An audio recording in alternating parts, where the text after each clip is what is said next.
produced by the studio at Old Ridge.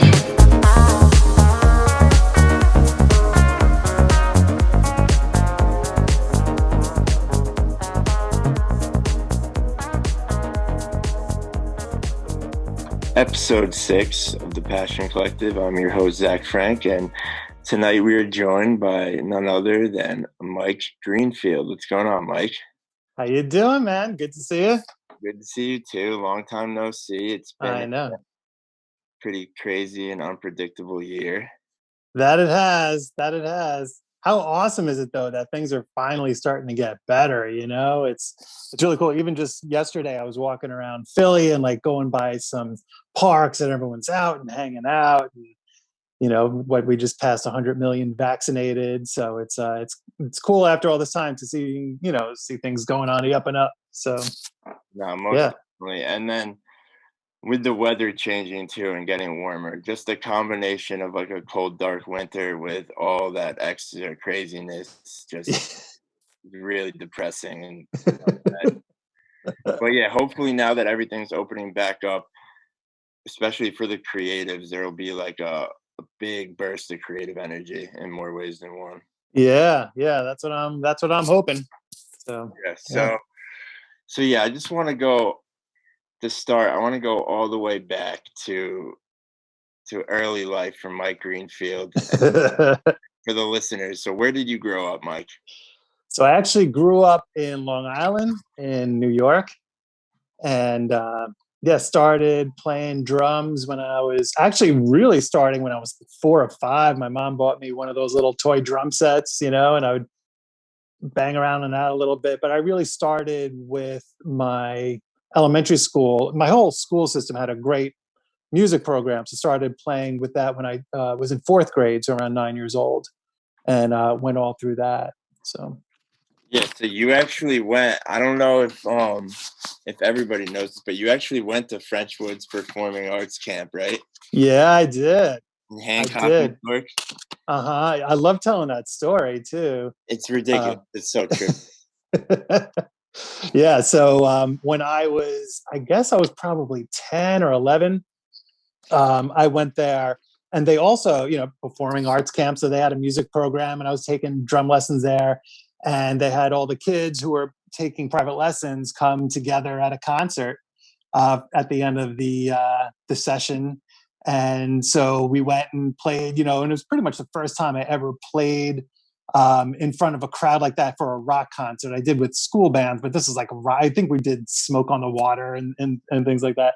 And, and so played on that stage, and it was awesome. It will forever be my first concert experience. And then the first time I played it actually was it was either Electron or Conspirator. I can't remember because it's only one member different, but so we went and we played there, and they were calling it Camp Minglewood, so I never connected the dots. And then we get there. So we get there and I see the sign. I'm like, wait a minute, this is where I went to camp.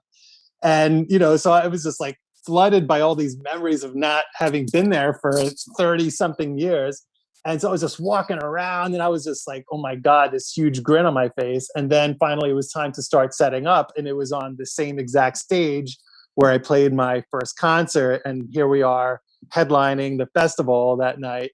And then I went back to play it with Lotus, with a lot of different bands. Electron played, I know, definitely a few times.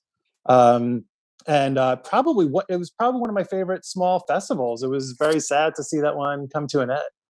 But that's like my favorite festival probably. And yeah, you were one of the MVPs. You and Deitch, there'd be years you guys were playing like multiple sets with multiple different projects. It was really cool because the festival would just throw together like these special one-offs and like little projects and just collaborations of like the different musicians there. That's right. Yeah, we had that Michael Jackson one, I think, and there were a lot of them. Yeah, it was really cool, and just, I mean, that's what makes it great for me. The hardest part is getting there, and once you're there, I mean, I'd rather be playing than not. So to go and do 3 or 4 shows over the weekend is awesome. So, for sure. So shout out to the Catskill Show. Definitely one of the best small festivals. But early on, who Who were some of your early influences as a drummer when you finally, like, when you really started taking it seriously and started to dive into the music, whether it was rock, jazz, whatever? Yeah. So also another funny story. So when I was just starting to take private drum lessons when I was about 10, I was riding my bike around the neighborhood and found a little cassette tape of the Police, Zenyatta Mandata, and I put it in my tape player and heard it, and I've never heard drumming like that before. And I like, it freaked me out. I ran to my drum teacher the very next lesson, and I gave him the tape. I'm like, I want to play this. And he said, well, how about we start with some Billie Jean first? But ever since then, I mean, Stuart Copeland has been such a huge influence on me. And then I know it's cliche, but then as I started getting older, I discovered Led Zeppelin, and Bonham's almost the opposite style as Stewart. Stewart had all the finesse, and then Bonham had the power. And I really like gleaning a lot of information from both those guys, because you kind of put them together, and that's a pretty good place to start. No, yeah, for sure. Yeah. And then when I started getting older, I started getting to more eclectic drummers and music. Like I was actually in a Primus cover band when I was late high school, early college, and got into Tim Alexander, and then Medeski Martin Wood with Billy Martin. So it just started growing from there. Yeah, for sure. When did you like first started? When did you first start to listen to jazz from the early rock roots of Stewart Copeland and Bonham and stuff like that? So jazz was through the school, because we had jazz bands every year. So starting from when I was 9 years old, I was playing jazz Okay. with yeah. So that's how that happened. I never played professionally with any jazz bands. It's not my forte. I don't think I could Yeah. go and hang with a bop group right now. No, of course, but but you do have that finesse, which probably Stuart Copeland. I could see him being a big influence on you. yeah, and probably the same thing. I don't know his exact background, but I'm sure he studied some jazz, and For like you could sure. always tell, even like Ginger Baker, all these guys, whenever they study jazz and then bringing it into rock, it changes the way you play rock. So yeah, even though jazz music isn't a huge part of what I play, it definitely has crept up into my DNA of drumming, and it's definitely there. And I still love to listen to it. I mean, I'm pretty sure "Kind of Blue" by Miles Davis is my favorite album of all time. Yeah, that's one of my albums that if I was stuck on an island, that's a top 5. I've listened to that. I have the vinyl from my dad, actually. That was his, and I've spun that. It's perfect. It's ridiculous. That album is It's just so perfect. flawless.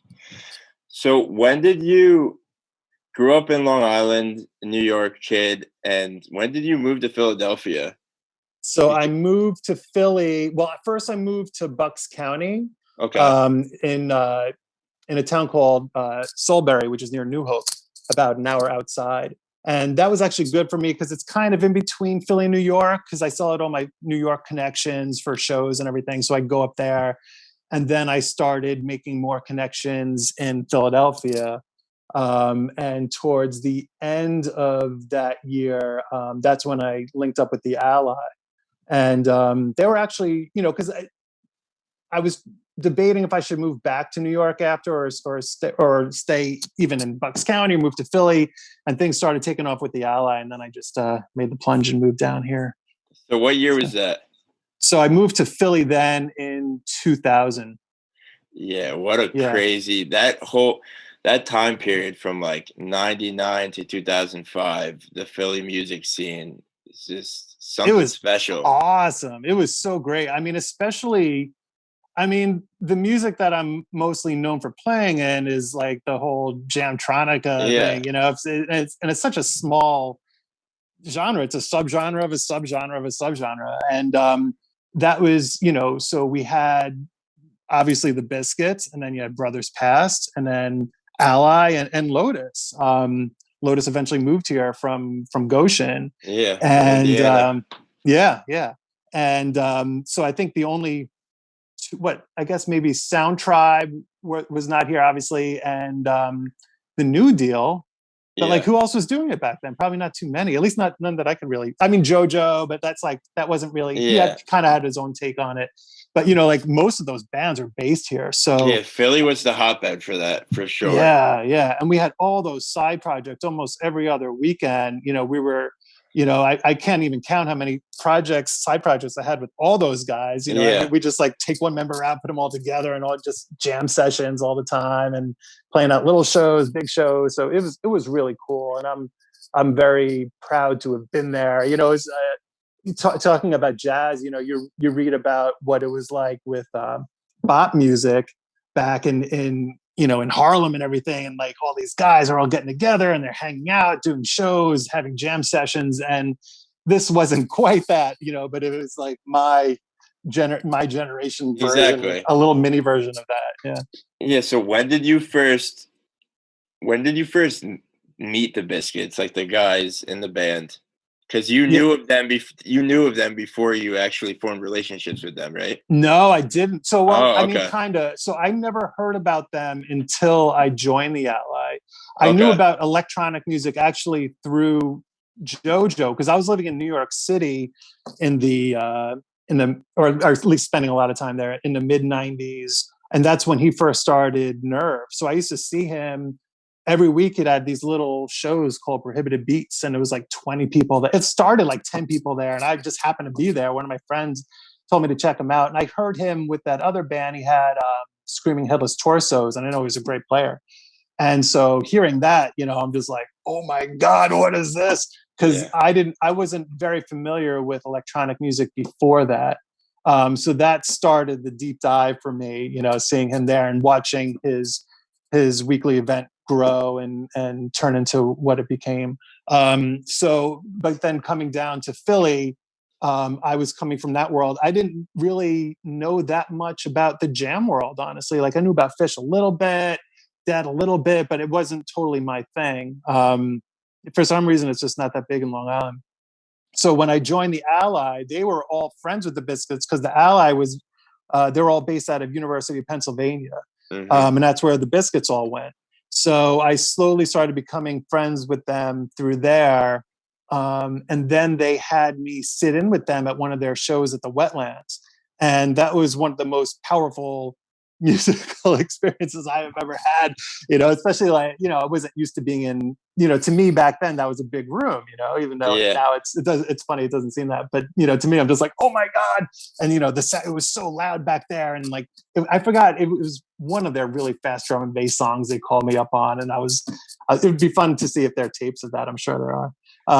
But yeah, that was the first time I played with them. And then, we all hit it off. And even to this day, they're some of my closer friends. So the Wetlands is just a legendary room. I wish I got to experience that. Yeah, it was the best, man. It really was. I have when I was doing some work at the Capitol Theater, I got like the Wetlands book, and they have all the old flyers printed out, and it's ridiculous, some of the lineups. Like even like Dave Matthews bands, like when they're tiny, playing there all the time. Spin Doctors.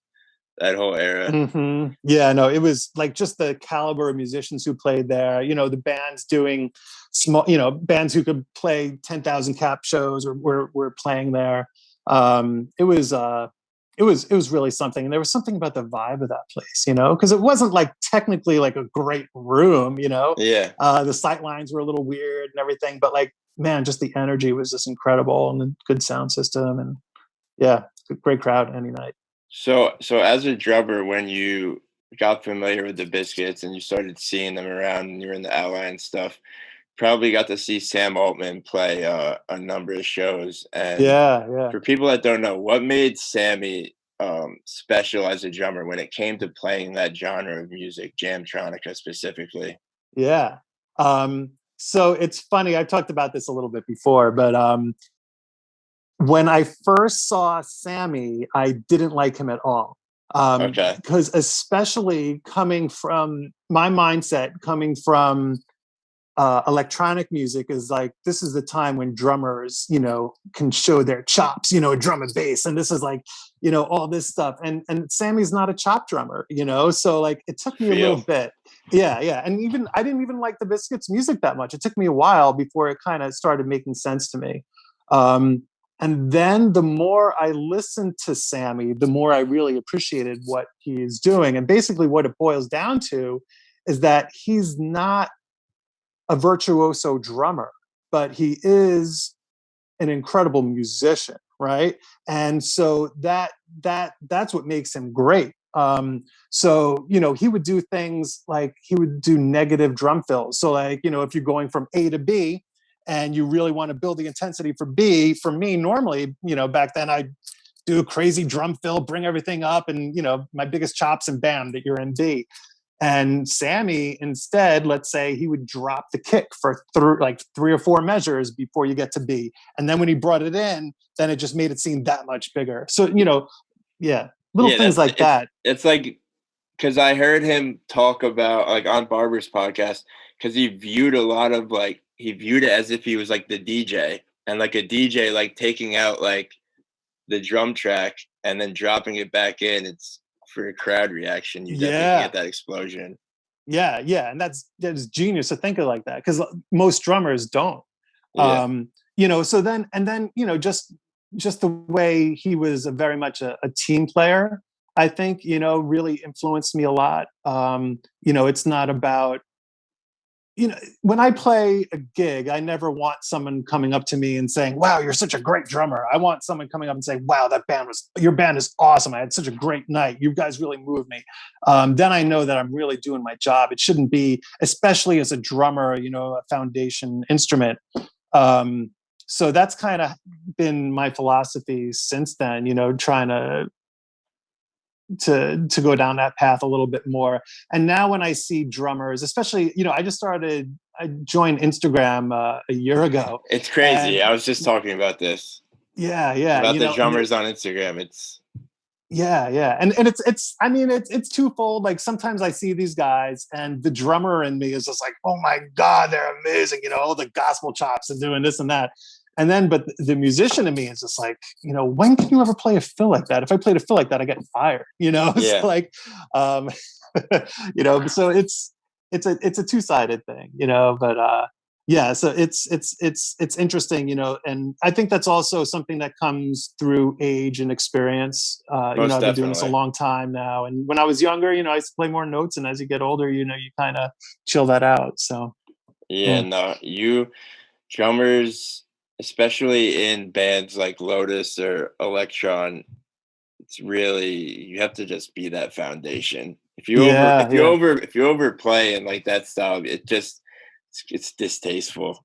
It is, man. It is. Yeah, exactly. So when you were in the Ally, when did you first? We talked about the Biscuits, but when did Lotus first come on your radar?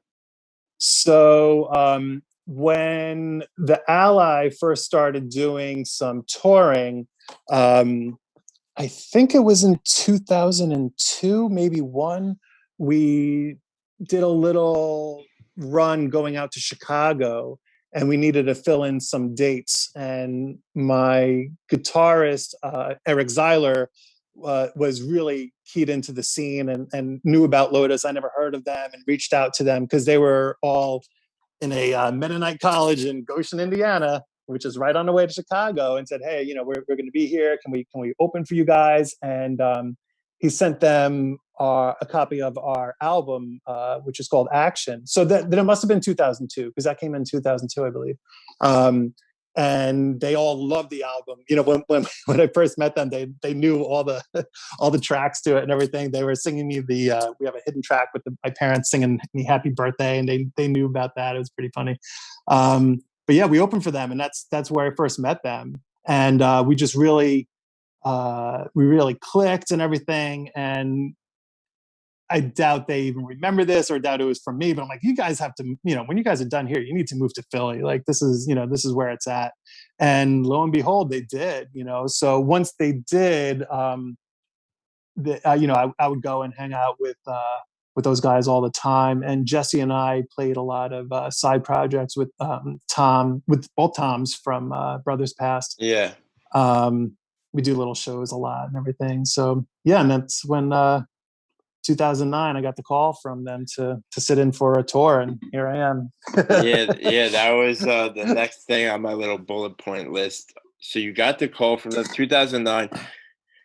Talk about the process of what was Japan your first show or in 2009? Yeah, Mm-hmm. okay. So talk about the process of having to learn all those songs. Did you have charts with you? Like how many songs did you have to learn? I think they gave me about 100 songs. It's ridiculous.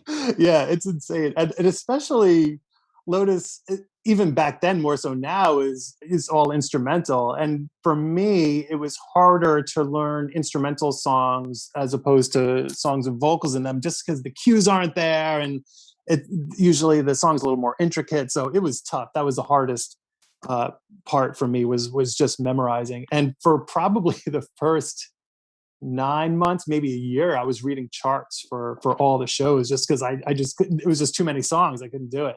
So yeah, if you ever look at pictures, you'll see right next to me, I'm reading charts that I made for myself. Yeah. So that, yeah, but it was really cool.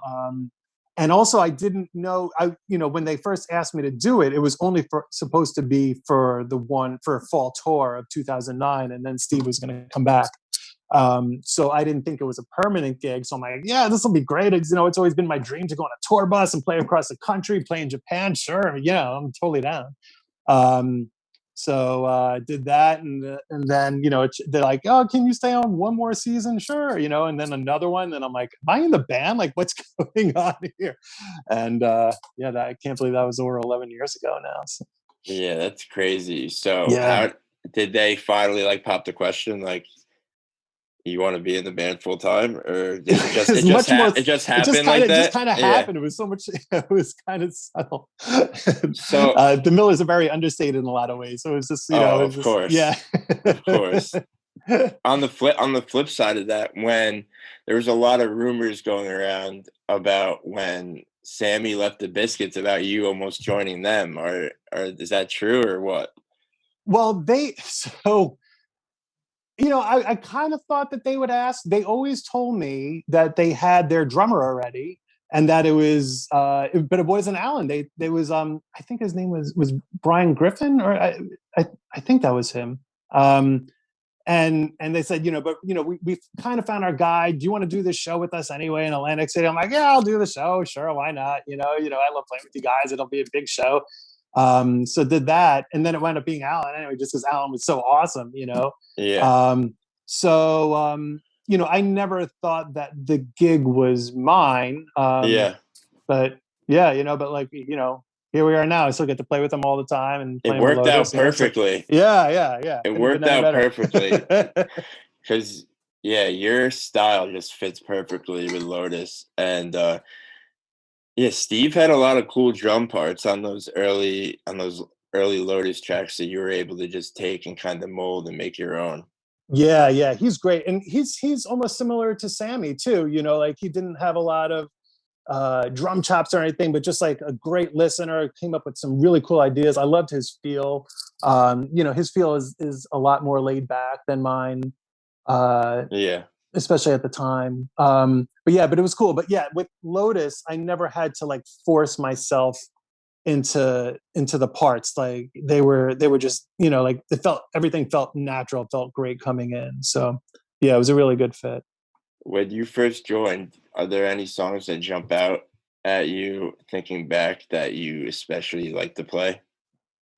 From back then, I mean, one of the more memorable ones was Behind Midwest Storefronts, but not so much for the song itself, but so like we said, the first shows I played with them were in Japan. Yeah. And the anchor of the show was a big festival at a like this racetrack, and there was a lot of people, probably 10,000 people were there, and our set was really late, so we played as the sun was rising. So we started at like 4 a.m. or whatever it was, and we're playing. So started playing behind Midwest storefronts, and then the sun started rising up, and I'm in Japan, like just going, "What the hell is going on?" And Yeah, that's so awesome. that one really sticks in my head a lot, And yeah, I mean, I liked, especially then with some of the older songs, I liked all of them. There were a few that maybe I wasn't quite as fond, but like they all felt really good. Yeah. Yeah. So it's been a while since that show in Japan. You played a lot of shows with them, some Yeah. really special ones. Are there any memorable shows over a decade that stick out to you? Obviously, Summer Dance, it's special for Lotus and the Lotus community Yeah, and the fans and sure. whatnot. But besides those, any Um, venues, because you've got to play a lot of cool venues yeah, across the yeah, country too. yeah. So I mean, I know this is everybody's answer, who's played it, but I mean, Red Rocks is Yeah, of just, course. yeah, yeah, just such an incredible place. Um, it was the last show I played now. We had the I mean, they only sold like 300 something tickets to the last show we played there. And that's really funny in itself too. It's always been my nightmare to go and play Red Rocks and have no one show up, because it happens every once in a while. You go, you play a gig and it's an off night or whatever, and the room's like a quarter full. And if that happens at Red Rocks, you're just like done. So like you go and you look up and there's 300 people in this 10,000 cap room. But I mean, I was so grateful to be playing that, for at the time. And but yeah, I mean, Red Rocks is just incredible. As we mentioned, Catskill Chill. I was like playing the Camp Biscos were probably some of the largest audiences I played, especially Yeah. during its prime in like 2012, 13, Yeah, for sure. Also, All Good was probably I think there were like 30,000 people at All Good when we were playing there. So that was really cool. Bonnaroo was awesome. It was a long time ago. Other venues, I like a lot of the ones on the East Coast down here. Like you go, for some reason, every show we play at the 930 Club I just love playing that room. We just always play really well there. And sometimes I feel like when you have a really good small theater like that, where it's like 1,000, 1,500 cap, whatever it is, I don't know the number. The band will play better than we will at the places like the Red Rocks or whatever, just because we're relaxed. It's electric. Yeah, yeah, yeah. You can Like, see everybody. It's small. You're not nervous because of the size of the crowd. So venues like that, the Orange Peel down in Nashville. Yeah, yeah. We always that one's always awesome. Same thing. Yeah, so it's funny because the larger rooms where everyone like always like, oh my god, I want to get to these big rooms. But sometimes the smaller rooms are where it's at for me. So. Yeah, those little rooms that were like, they're not tiny but they're not huge, like the 930 Club. There's just something electric about those and the relationship between the band and the crowd. Yeah, yeah, it's that Produces a sweet lot of spot. special improvisation. Yeah, absolutely. Absolutely. And like, speaking about improvisation, like some nights, from the perspective of an audience member, some nights the band is just on, and everything's just clicking and everybody's on the same page. And what do you think like contributes to, obviously there's a lot of variables, but what do you think contributes to those nights where there's just, you feel that magic in the air where the band can't miss? Whether it's Electron or Lotus, it's not even just Lotus. The one Catskill Chill set that Electron played, like the first one when the New Deal was there, that set was ridiculous. Yeah, yeah, yeah. I guess sometimes it's just, I guess as a player, everyone has like kind of like okay nights and great nights and bad nights. And if all 4 or 5 guys on stage happen to be on their air game and everyone comes together and it's just boom, you're there. I find with touring, it's funny. So Lotus doesn't do like the big 6-week tours anymore like we used to. But it was kind of funny then because like the first 2 weeks were just like us kind of like getting into our groove. And then the next 2 weeks was where we were just like on fire, everything was great. And then by the end of it, we were starting to like fall apart a little bit because I think we're all getting a little homesick, maybe sick of each other. And so, you had the sweet spot in the touring schedule. But now mostly we just do short runs, and so you don't really get to experience that side of it. But yeah, sometimes it's the feedback of the venue, and sometimes I don't even know. Or even the flip side, like, why do we have a bad show? I don't, sometimes you're not sure. Like, sometimes it could be the sound at the venue. There's so many different factors. Yeah, it could be the sound. There could be someone up front who's throwing, you off a little bit. If they're getting too wasted. Maybe someone had too much to drink backstage. It exactly. It's anything. Yeah. So now that COVID shut everything down and it's been a year, and I think a lot of people are starting to realize like the importance of live music for just it really does a lot for people that they're working full-time 9 to 5 just to have that release on the weekend and to see their favorite band. And what do you think makes live music so important, specifically the jam scene, where you're not going to get the same set list if you go to see some of these legacy acts one year, the next year the set list is going to like be the same, It's going to be the same. Yeah. So what do you think makes the jam scene and the jamtronica scene stand out? And you have these fans that just they're all in, hands and feet, supporting you guys. Yeah. It's cool to see. Yeah, I think it's multifaceted. Even if we're not going to talk about the music at first, you have this event that draws people in from a lot of different cities. If we're playing in Philly, the people coming here aren't just in Philly. They're coming from New York, and they're coming from DC, and maybe some are flying in from Florida or wherever they're coming from.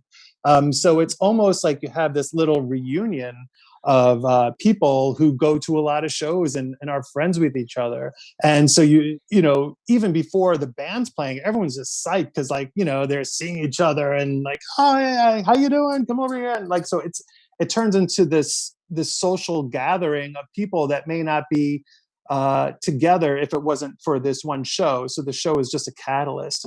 And then when it comes to the music, yeah, exactly what you said, how it can be, if a lot of people are working jobs that they're not crazy about or going to school and they're all stressed out and everything, like here comes this show where it's fun and it's cool to see. Usually jam bands have interesting light shows.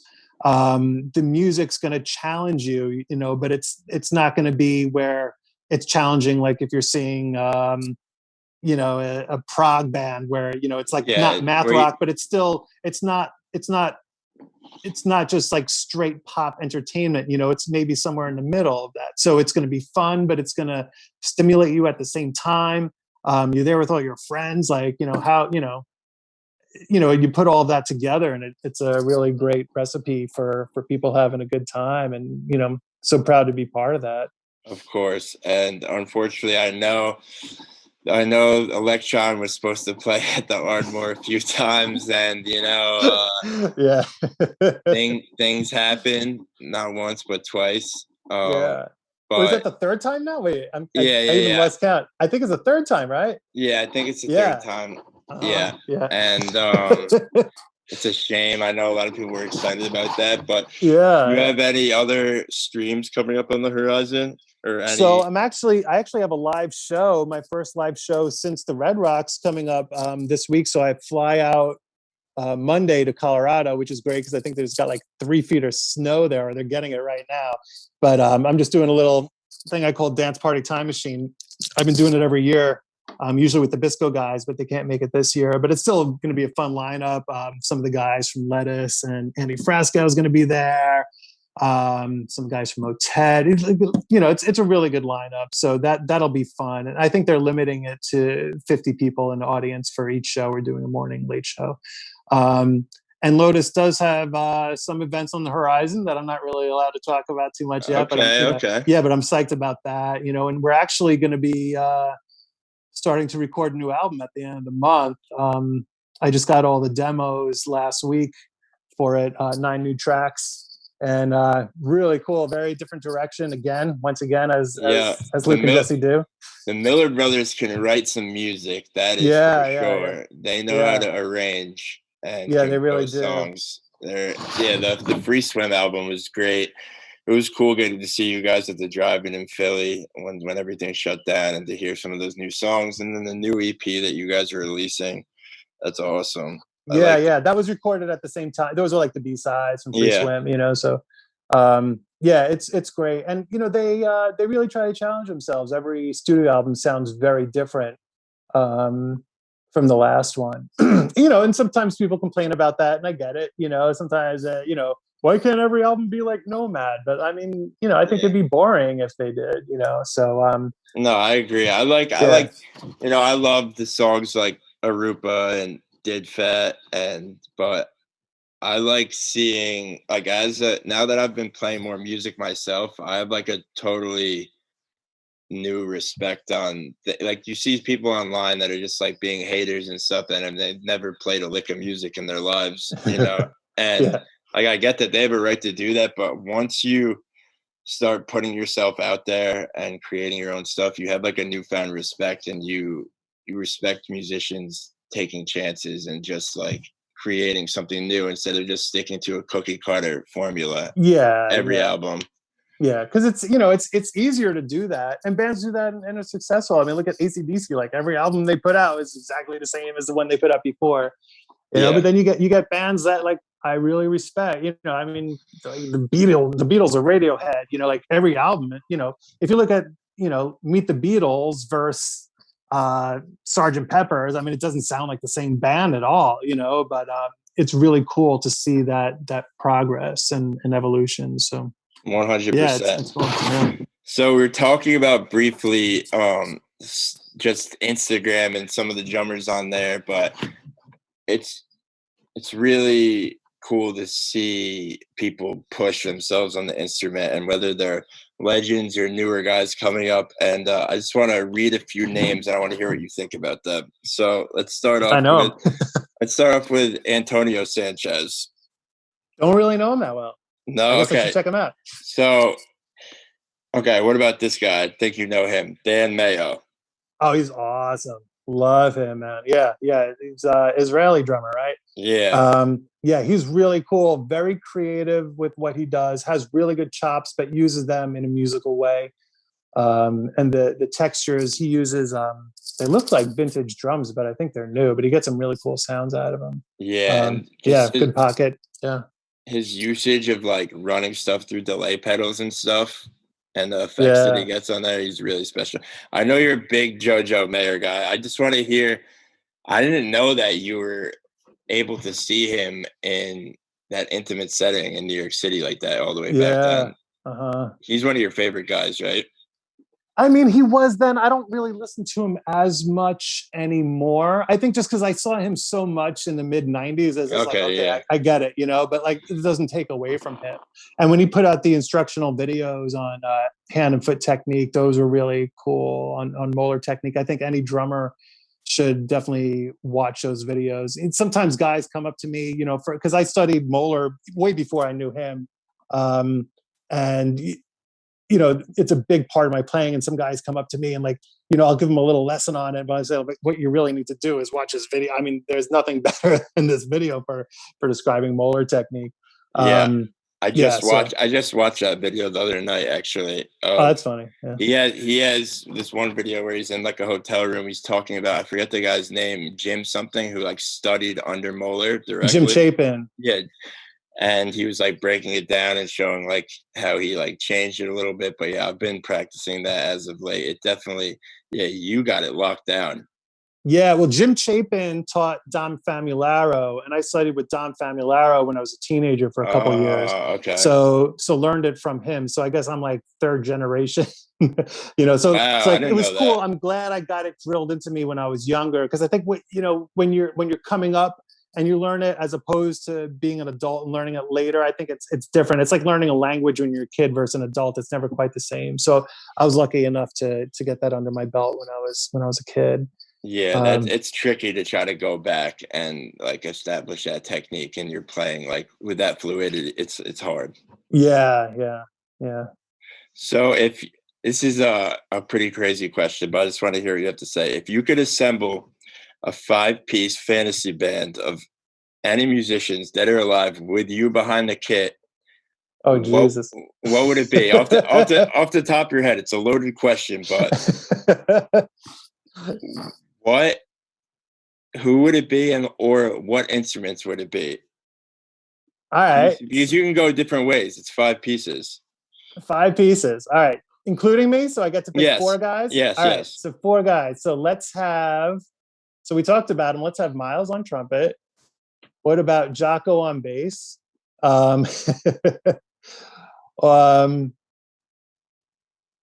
So 2 more on guitar. Jesus. This is a tough one. I haven't quite thought about this that much. You got 2 really strong ones so far. I mean, for some reason, he keeps popping in my head is Schofield on guitar. Maybe because he's played with Miles already, so they get along. Yeah. Should we get another? So, like on sax, let's get Coltrane in the mix. Why not? So I think that could be that could be a pretty fun band, right? Yes, I think you just knocked it out of the park for sure. So, yeah, we could wrap this up, but I just want to hear one last thing as Lotus gets back into the studio, and like you said, there are some dates on the horizon. What sets Lotus apart from other bands? A lot of it really comes from Jesse and Luke, who write all the music. Their work ethic is just incredible. It's funny. A lot of people, when they're younger, they fantasize about like, I want to be in a rock band, so I don't have to do a lot and I just party all the time and do this. But like, these guys are working 50, 60 hours a week, like in music and songwriting, and just like never stop. And, obviously that's the anchor, and that's their forte. Again, they're not instrumentalists, they're not like, Jesse isn't the greatest bass player in the world. Luke isn't the greatest keyboard player in the world. But when you put their minds together, when they're crafting songs, I think it's pretty world class. And then you bring in Mike Rempel in there, like how soulful he is, and adding his voice on top, even though he doesn't write any music, like when we're doing improv, then it is 5 equal voices there, so then you get to hear him shine. And then having Chuck add, like Chuck's a really good percussionist that he doesn't overplay. Almost every percussionist, even if they're awesome, have great technique and do things, they don't quite understand that percussion should be like, you're the sprinkle on the dessert. Exactly. There, You're just the sprinkles. Like that's it. Yeah. And he really gets that, and it's almost like jarring. I've played with our other percussionists who are just great, and I just have to like almost tune them out because it'll just like throw me off. So like, he's there. So, and then, I've been with them a long time, but they've been together for over 20 years now, these guys. And it's, just the chemistry that you develop over that time, it's really hard to replicate. It's thousands of shows. Yeah, no, so, like how I would break it down to people, it's like you and Chuck are the backbone, Rempel's the soul, and then Luke's the mind and Jesse's the heart. Because like Jesse, he has a really like specifics, because he like runs that picked bass 24/7. His playing has like his attack has a very specific feel. If you listen to some Lotus sound, like it stands out. Playing, he definitely has a unique voice on the bass, Yeah. Because like I've asked him before, and he's like, I don't know, I just like it. It has like that punk rock element and like the attack to it. And then like you said, I wish Rempel would write songs. I know a lot of people do, but his voice in the improv and stuff, he really speaks to his instrument well. Yeah. And Rempel does write. He just actually put out an album, but I know his solo project. Yeah, it's very ambient, it's very atmospheric. ambient. Yeah, it's the type of music that you'd hear like at a yoga studio. Maybe because Yes. he's a world class yogi. I'll tell you, like I've seen him do some crazy shit, yoga Yeah. wise. But that's really where he's coming out. So like that would be pretty much impossible to play. But that's where his heart is. Yeah, But no, for yeah, sure.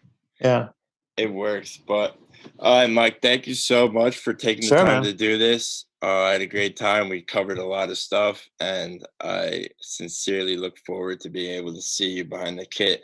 Hopefully this summer. I think as stuff Yeah, starts opening back up, hopefully we'll get some outdoor shows, keep everybody nice and safe. More and more there you people are go. getting vaccinated. So there's a silver lining and hope is on the horizon. Yeah, yeah. And I'm looking forward to it. So thank you so much and have a Thanks, great brother. night. And yeah, well wishes to the family and hope to see you soon. Thanks, man. All right, see you, Mike. Peace.